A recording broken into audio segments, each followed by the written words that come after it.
Bonjour Madame Monet, merci d'être avec nous avec Réalité. Donc on voulait aborder l'aspect juridique du terrorisme en Tunisie. Question simple, a-t-on l'arsenal juridique nécessaire pour y faire face? Nous avons une loi votée par le Parlement en 2015 et qui traite du terrorisme et du blanchiment d'argent. Cette loi a été votée en 2015 et amendée en 2018.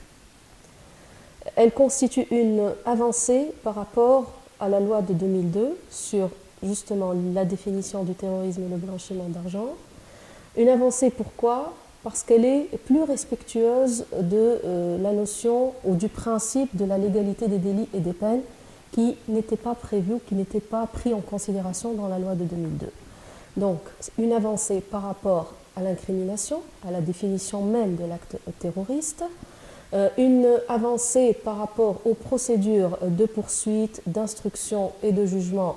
Et bien évidemment, le législateur a essayé dans cette loi de respecter au maximum ou de garantir au maximum un procès équitable.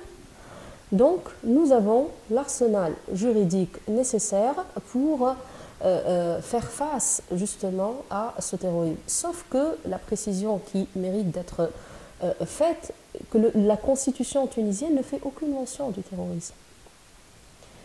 Deuxième observation, c'est que cette loi n'a pas, malgré le fait qu'elle touche directement aux droits et aux libertés, n'a pas été soumise au contrôle de la constitutionnalité.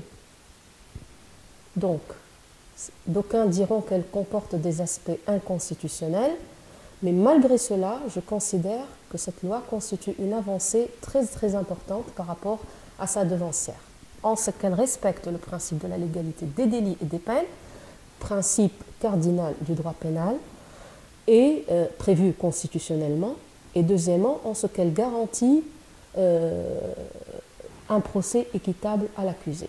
Donc vous avez parlé d'inconstitutionnalité de la loi. Quelles conséquences de cet aspect et quelles sont les autres lacunes dont on peut parler concernant ce sujet? Je ne suis pas juge constitutionnel pour dire que cette loi est constitutionnelle ou inconstitutionnelle, mais je suis vraiment désolée du fait que cette loi n'ait pas été soumise au contrôle de la constitutionnalité devant l'instance provisoire de contrôle de la constitutionnalité des projets de loi, parce qu'elle comporte des aspects qui touchent directement les droits humains. Donc il fallait, à mon sens, que cette loi soit soumise au contrôle, à l'instar d'autres lois qui ont été contrôlées ou soumises au contrôle de l'instance provisoire. Donc vu l'importance de cette loi et son rapport direct avec les droits de l'homme et le procès équitable, etc., j'aurais aimé qu'elle soit déclarée constitutionnelle ou, s'il y a des inconstitutionnalités, que l'instance les précise afin de les dépasser. Par ailleurs, cette loi prévoit une sanction qui est considérée aujourd'hui comme une atteinte au droit à la vie. C'est la peine de mort, la peine capitale. Dans plusieurs de ces articles, cette peine est prévue en tant que réponse à plusieurs actes définis dans la loi. Donc il fallait que le juge constitutionnel, à mon avis, se prononce sur cette loi comme il l'a fait pour d'autres lois beaucoup moins importantes et qui ne sont pas en rapport avec les droits de l'homme. Alors, en quoi peut-elle toucher les droits humains, justement? Ou en parlant, parce qu'on parle souvent aussi de l'apologie du terrorisme, tout cela. Récemment, on a eu un cas avec un député. Est-ce que la loi antiterroriste traite ce genre de situation d'apologie et des choses qui ressemblent? Oui, la loi antiterroriste traite de l'apologie en le considérant comme un acte ou un crime terroriste.